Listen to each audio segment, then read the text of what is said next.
Здравствуйте, друзья! Меня зовут Мацула. Я старший пастор Церкви Слова Жизни в Москве. Я приветствую вас в программе «О жизни».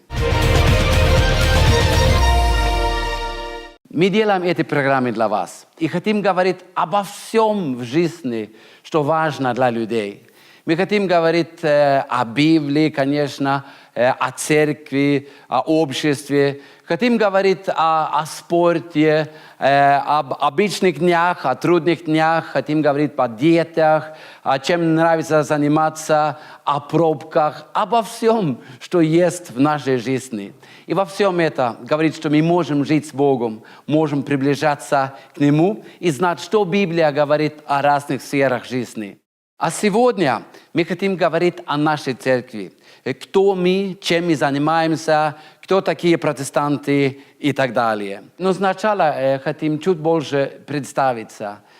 Уже сказал, что меня зовут Мацула. И наши помощники этой программы, они приготовили один сюжет обо мне. Как это получилось, понятно не имею. Но давайте мы посмотрим, что они сделали.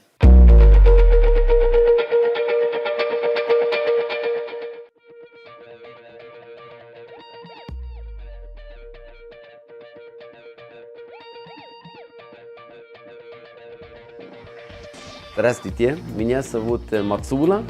Я родился в Швеции, но я всегда был гражданином Норвегии и вырос в христианской семье. Мой папа, он был баптистским пастором, мама дома была. Детство мое было очень хорошее, у меня два брата, одна сестра. И я вырос, в принципе, в церкви. У меня призвание сердца с детства быть пастором. Но не знал, где начинать, никаких дверей не открылось. И было несколько лет, когда я просто учился и искал Господа. И когда мне было 27 лет, тогда